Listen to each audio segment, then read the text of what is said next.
ever wish that you could play with the patience of like Tuukka Rask or move with the speed of a Marc-Andre Fleury? Well, you're in luck, because today for InGoal Mag Premium members only, I've got 4 new drills that are going to help you do exactly that. This is Maria from GoalieTrainingPro.com.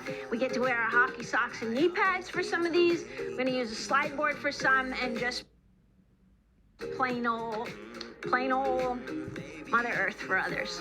Show you what I got.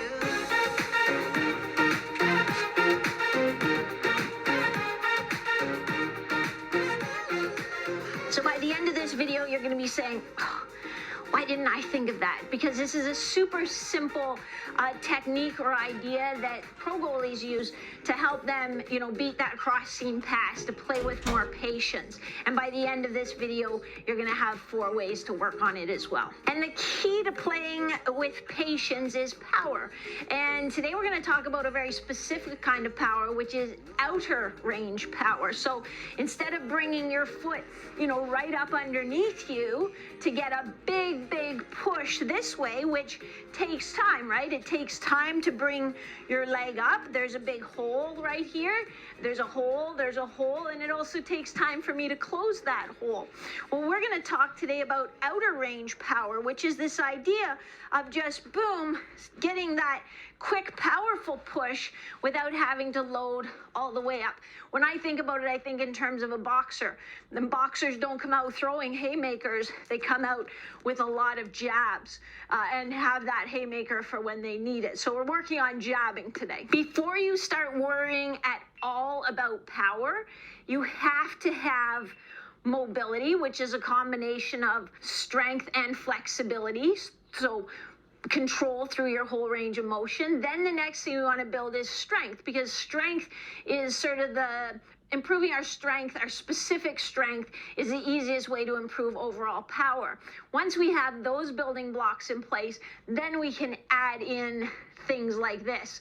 So don't just sort of be like, yeah, I need more speed, or I want to play like Fleury, and jump right into this, because you'll be doing yourself a disservice. You'll probably be teaching yourself some compensation patterns, getting really, really good at those, and not really helping yourself on the ice as much as you could. So let's start at the very beginning, because it's a very good place to start. Rumor has it. And so sorry, I might be dating myself. So if you know what that's from, drop it in the comments below. Maybe I'll send you a prize. Or maybe Hutch and Woody will send you on an all-expenses paid trip to the Stanley Cup final. Oh, wait, no spectators. Okay, maybe next year. So we'll start just with our outer range half kneeling lateral push. So we're here. We can start with a knee recovery. I'm not worried about you having a big wide butterfly or anything like that, because it doesn't really enhance the exercise. But I would like you to think, hey, where would my glove and blocker be?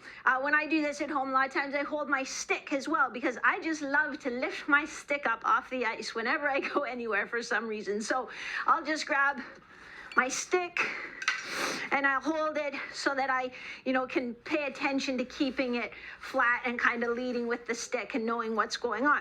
So I'm just going to recover this leg. So boom, recover this leg out here and do a quick, powerful push. So I'm not trying to get, a humongous overextension here. I'm just trying to get that up and away.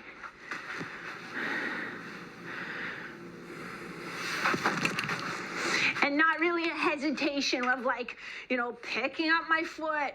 Even some of you lean back over that leg and then go. So you recover that foot and then you load it like this, but you're moving away from the puck. So watch out for those little tricks. So that's the basic version. Then we can add a level to it. So this is my resistance band kit that I ordered off Amazon. And then I just went to my local camping store and I made myself a little webbing belt, because you can buy webbing by the yard or by the meter in Canada, and then I got a little Fastex buckle.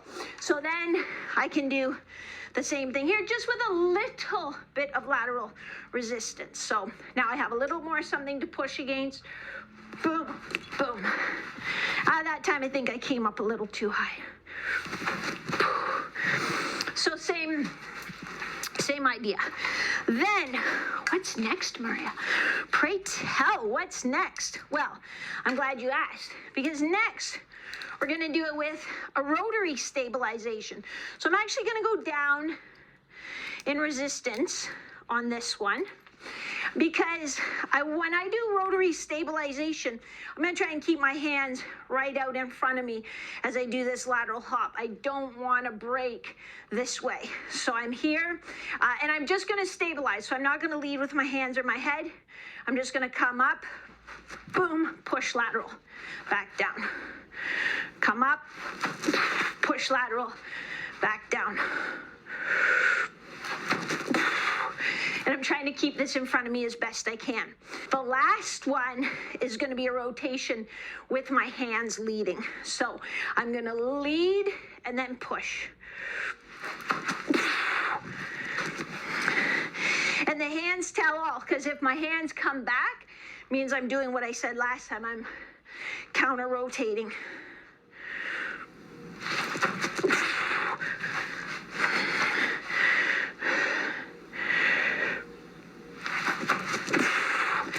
So you can see each time I'm pausing, I'm thinking, okay, what's my focus here? I'm trying to execute with precision. I'm not just going through the motions. And we can also go through the same progression from a standing position. So I imagine that I'm in my low, ready stance. I'll lead with my head in my hands, but just get that quick little push. It's just an impulse. You don't have to go, a mile. You're trying to go as far as you can, but taking a push that's only about that long. So a very quick, powerful push, because that's what you're using most of the time on the ice. And if you're not training that outer range, if all your power is here, if all you do are plyometrics, like regular plyometrics, hurdle hops, box hops, squat jumps, they're great.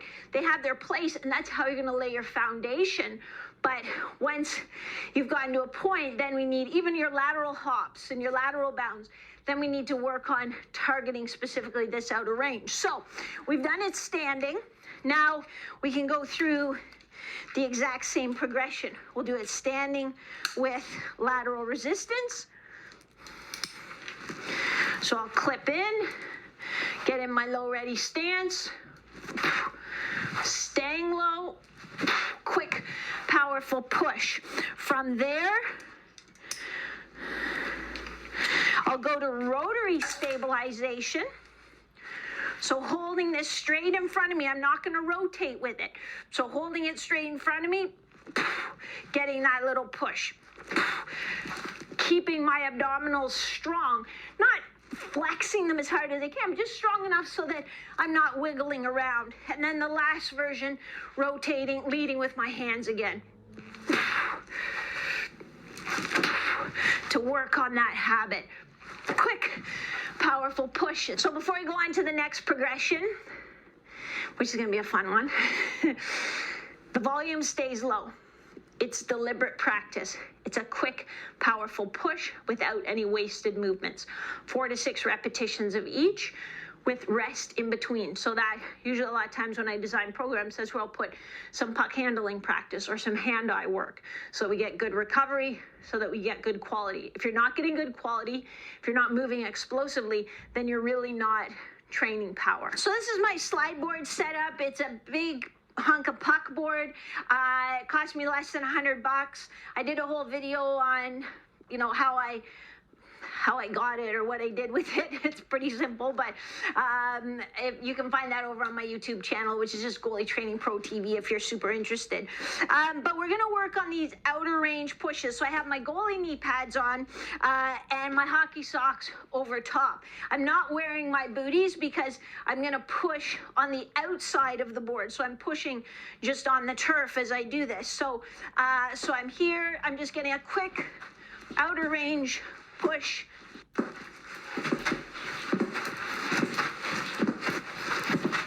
Almost not even finishing my slide, so sort of pushing the pace a bit. And you can see how, I don't really have the time to set up. Like if I was doing full pushes, boom, I've got more time to kind of make that switch. When I'm doing these outer range ones, it's a pretty quick tempo as I go. So I like that too, because it forces you to move a little quicker than what might be your comfort zone. And you can do the same thing in standing. Now, if you have a normal slide board that has stoppers on either side, then you can wear 2 booties. I don't have stoppers. I just use the turf, so I'm only going to wear 1 booty, because if I'm trying to push on the turf or the floor with a booty on, I'm going to end up learning how to do the splits in one simple yet painful lesson. But I'm going to get into my low kind of stance position and push across. And then I can just come back, get in my low position, get that quick outer range push across. And notice how as I do that, I'm not trying to preload. So as I do this, I'm not sort of pushing.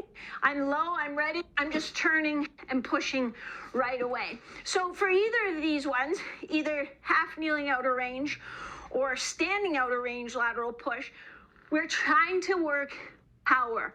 So that means the volume is very low. It's going to be 4 to 6 repetitions, focusing on applying that power, taking your time to reset and recover when things get sloppy. That's why I'm not worried with this one too, that it's like 1 push, reset, 1 push, reset, because we're really trying to work the technique. We're trying to do a deliberate practice with this. Okay, Team Premium, I think that's a good start. I'm going to remind you again, these aren't strength exercises. These aren't your foundational exercises. You have to have good mobility and stability already to make the most out of these exercises. These exercises pick up from where your typical plyometrics, hurdle hops, box hop ups, those kind of things leave off and make it more specific for you on the ice. But if you don't have a good foundation, you are just going to be getting really good at compensation patterns, which ultimately will take away your efficiency on the ice and more often than not eventually lead to injury. Our sole focus is giving you usable power that you can use on the ice the way a goalie needs it. So this is Maria from goalietrainingpro.com, specifically for In Goal Mag Premium. And do me a favor, if you have a topic that you'd like me to cover in one of these videos, just pop it in the comments below so that I make sure that I'm making the content that's important and relevant to you. I will see you next time.